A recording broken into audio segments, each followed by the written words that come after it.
Hi, everybody, and welcome to another episode of Talk Chain, the podcast where we get into all things crypto. My name is Matt, and with me again is Rob. Hi, guys. And let's get into it. So we had quite a wild night last night. The total market cap of crypto is now at 740 billion. So it was a little rough there going this week, where we were probably dipping below 650 billion. But things have bounced back. I feel pretty good about everything. In Bitcoin, which I'm going to get into later, we kind of broke out of a bearish trend. Ethereum back above 1,300. Ripple hovering around $2, which was good. The other sort of financial coins, Stellar Lumens, 65 cents. It was around 70 cents, but, I'm still happy with 65 as opposed to 50.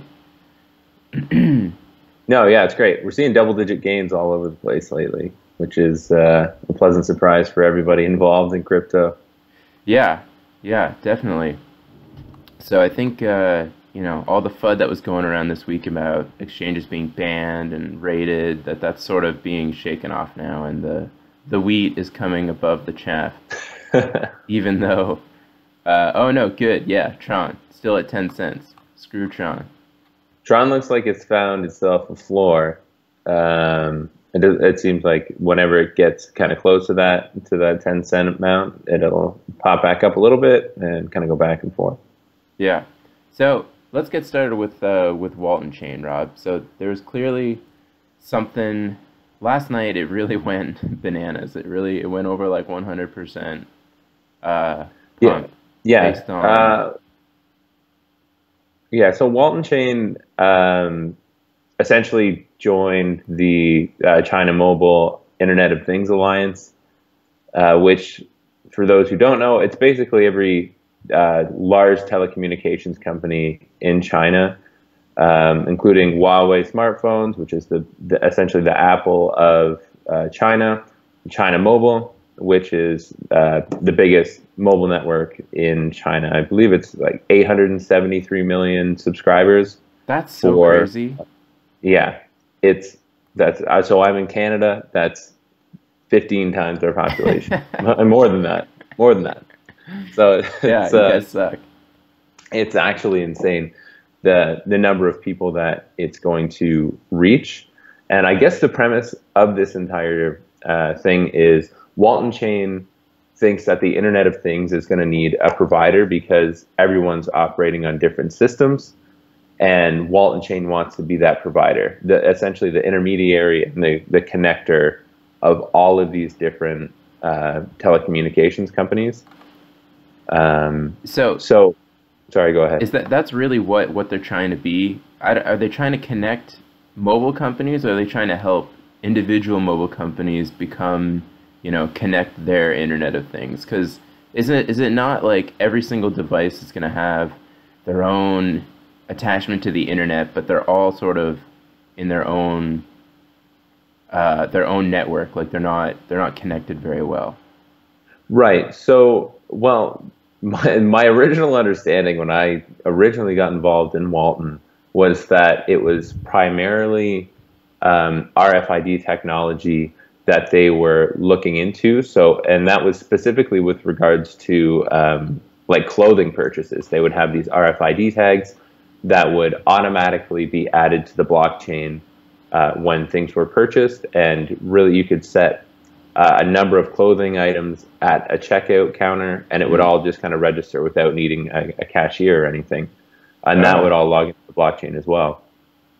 So the name Walton itself is actually after the inventor of the RFID patent, which is Charles Walton. RIP in 2011. But so what they've done essentially is they have the main blockchain as well as a number of child blockchains, which is kind of similar to, I think it was BE chain, where they have runoff blockchains that will not or that they can operate independently. So they won't have to, they won't all interfere with each other, and then it will all come into Walton's main blockchain. And they're going to be in charge of sorting it out. Oh, okay. So this really does sound a lot like VE Chain. I think VE Chain is trying to they're trying to find specific use cases in terms of luxury items and things like that. But with this partnership that Waltoncoin has, they're really like busting into the telecom space more than anything. So I think Yeah, and I don't know. Apparently, it's in their white paper. I haven't read their white paper personally, but it is part of their plan, and it's impressive to see what sort of impact they're having right away with that. hmm. Well, I think something that people need to keep in mind is the world is a very large place, and to think that one coin or one token with good blockchain technology is going to take the entire world is probably misleading, especially when it comes to countries like China that aren't necessarily open to the entire world. There are companies or blockchains in China that have contacts in China might be the leaders in that country, whereas in the US or in other countries, there's going to be other blockchain technologies that might take off there. So it really seems like Waltoncoin is going to position themselves in China as a real leader of IoT with this, I don't know, they call it narrowband IoT, which could not tell you what that means, but it sounds pretty good. Yeah, yeah. No, I'm not entirely sure myself. It's all pretty technically over my head. Yeah. But the intention that they have is for it to be, or is for it to connect all mobile devices in China, probably for now, and then I guess we'll see how that'll be either developed or copied by other blockchain technologies for other countries. Yeah, well, so what I was sort of getting at is that if you want to diversify yourself well enough amongst different coins, you can go by their what they're trying to do, or like what sort of space they're trying to get in. So IoT is sort of a space that obviously Walton Chain and VE Chain are trying to do, but they seem Things Summit in 2017 where they won an award for their smart waste management technology. oh right, Which is like, how do these all connect? yeah, But they seem, whatever they seem to do, everybody seems to like it. And I think that means that you can like kind of have faith in the team that whatever they set out to do, they seem to do pretty well. yeah, and really when we're talking about this like Internet of Things, it can easily go over people's head because it's just there's so many specific use cases based on the business. So with waste management, it makes a lot of sense because there's so many different parts of the waste management process that they could be connected in some way to make it more efficient. And it seems like Waltoncoin was able to do that. And you know, if you apply it to some other technology, they're going to have different specific needs. But the technology could easily be applied to pretty much every industry in some way if there's a supply chain. And most businesses have some sort of supply chain where this could make their business more efficient. Yeah, I think it's just the most impressive thing is just how adaptable the technology that they've created is. Like just in terms of being able to be used for clothing purchases, these telecommunication issues, as well as waste management. It just shows that it's transferable in many different capacities. Yeah.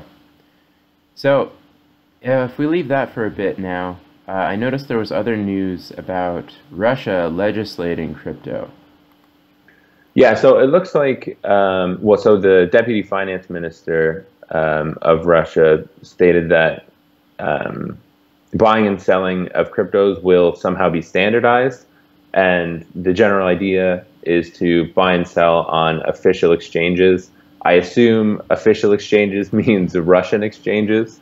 Right. Which I'm all for if they can set it up and Russian people have access to these, to the technology and to whatever coins that they feel like they need to be invested in.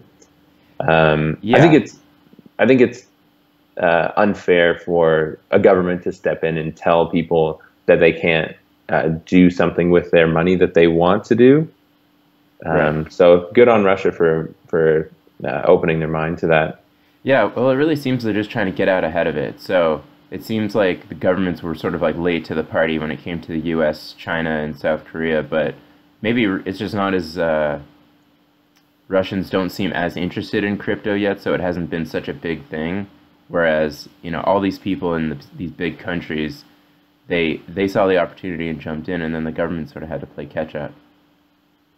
Yeah, well, it's interesting because Russian officials, like when they've spoken on it previously, have um, given kind of the opposite impression that they weren't really interested in allowing it to happen.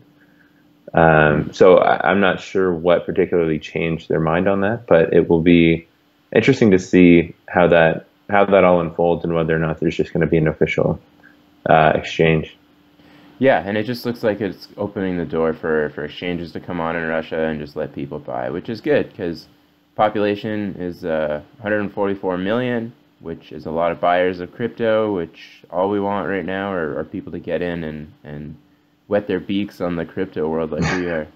Yeah, no, if they can pump that price up a little bit, that'd be great. Yeah. Yeah, and it seems like this is going to be a normal thing. So it's going to be harder and harder for governments to outright ban crypto, which we sort of saw a couple years ago. So the more countries that sort of let it happen, I think it's going to be harder and harder for countries that are trying to resist it to actually do that. Well, especially because the more adoption you see for, especially the actual cryptocurrencies, the harder it will be to deny their validity of when you see people like Warren Buffett coming out saying that it's a fraud. It's like, well, it might be a fraud to you, but when hundreds of millions or billions of people own it, then that's really all that's needed for a currency to be accepted. Yeah. Well, yeah, it's one of the things, but and check out our previous video on when we lay into Buffett because he doesn't know what he's talking about. Yeah, Buffett. Can't teach an old dog new tricks. Yeah, apparently not. So I just I wanted to pull up the Bitcoin chart here just to show my a little bit of what I see happening this week. So we were in sort of a bearish trend where we kept hitting these lower highs. And then it finally broke out of that yesterday. So I bought when it finally broke out of this, and either I think it's going to make a new bullish channel and go back to sort of testing these all-time highs, or this is just a lower high before it crashes below the 12,200. So we'll see. I'm still overall optimistic on everything. I don't see a reason why it would crash much more below 12,000, but it seems like anything that perpetuates the FUD about crypto being adopted or mining problems could affect the price. Well, and that'll affect the price of almost everything, I think. If something so broad were to come out against crypto, then it kind of brings everything down with it. But it seems like Bitcoin's holding pretty steady in that. Really, since Warren Buffett came in, that was kind of an outlier. But before and after that, it's the 14 to 16 range seems to be holding pretty steady. Yeah, yeah. And I was watching to see if we really would break and like steadily stay below 13,000, but it doesn't seem to be the case.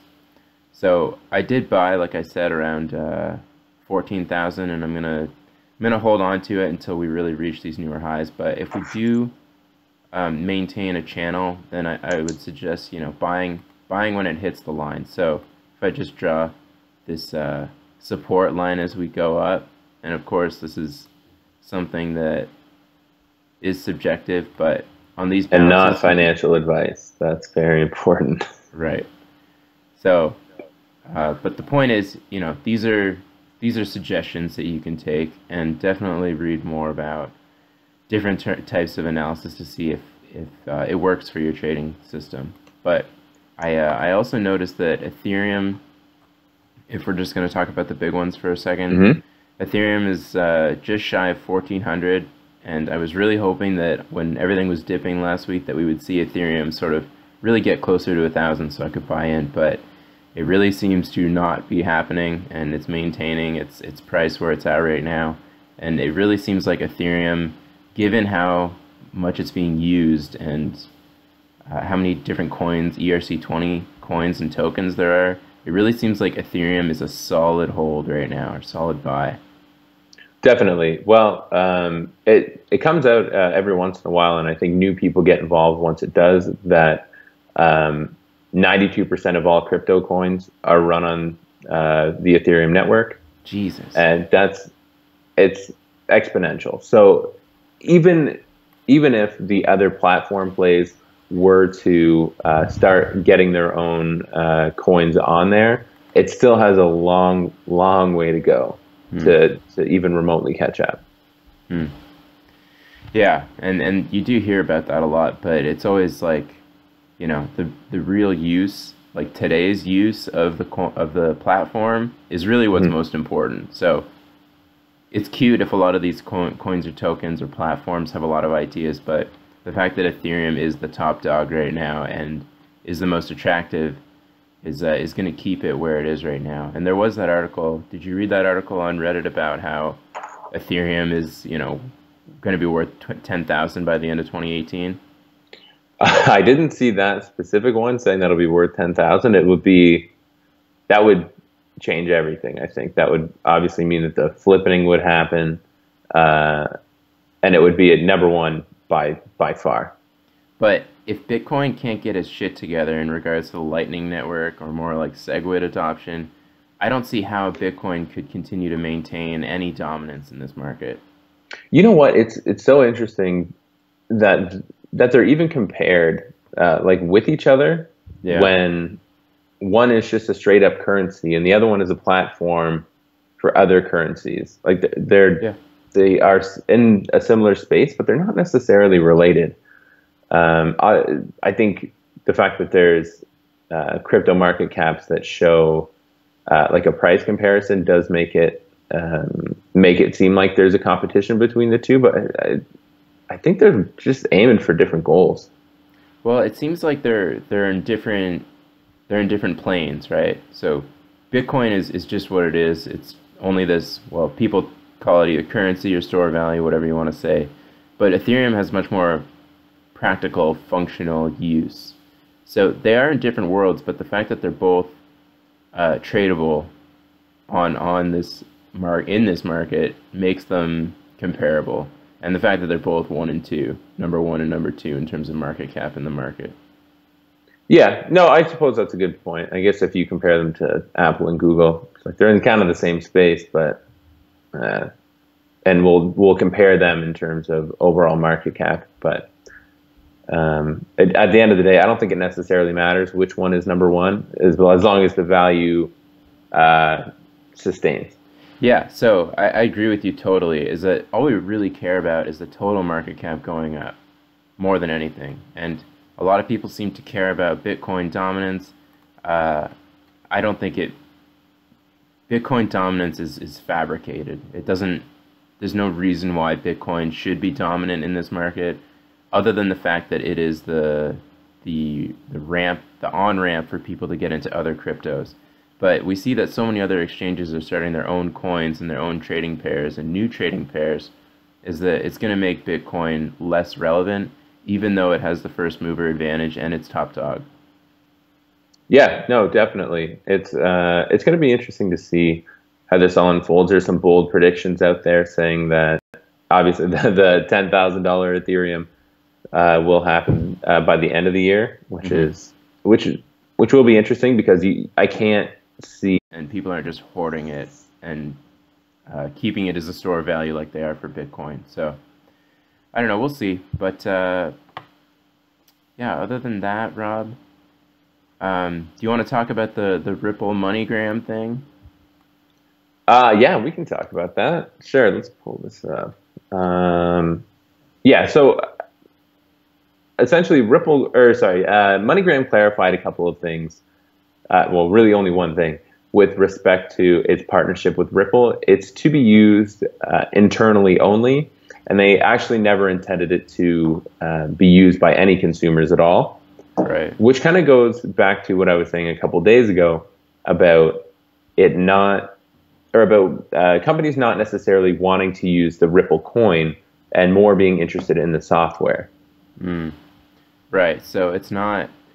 So that they're very two different things, right? So I don't know the details about this, but for companies that want to use Ripple as their technology, they're not really using the coin, right?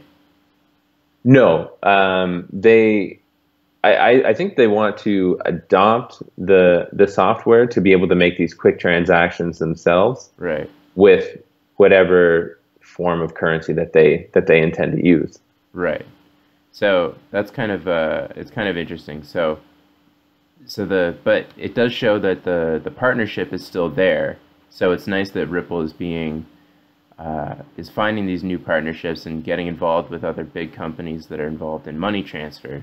But it's not this sort of home run where Ripple is now has a new value. Like it's not huge amount of value added. I think it's nice to see the adoption, but Yeah, it'll people be need interesting to see if Ripple ever gets to the point where they become more of just a software company, uh, and trying to get other financial institutions just to take on the software. right. Yeah, yeah, definitely. And I guess we'll see how it goes between them and Stellar Lumens, to see who can continue these financial partnerships. Yeah, and that's something that we can talk about another day. Yeah, I think so. All right. Well, I want to thank everybody for watching. That's all we have for you today. If you could subscribe or like or comment, that would be great. And if you don't have a Binance or KuCoin account, please use my referral codes below. Rob's are very dirty. They're dirty referral codes that aren't useful. I have more signups already than Matt, so I recommend you continue with the pattern. All right, everybody. Thanks a lot for watching. We'll see you next time. Take care.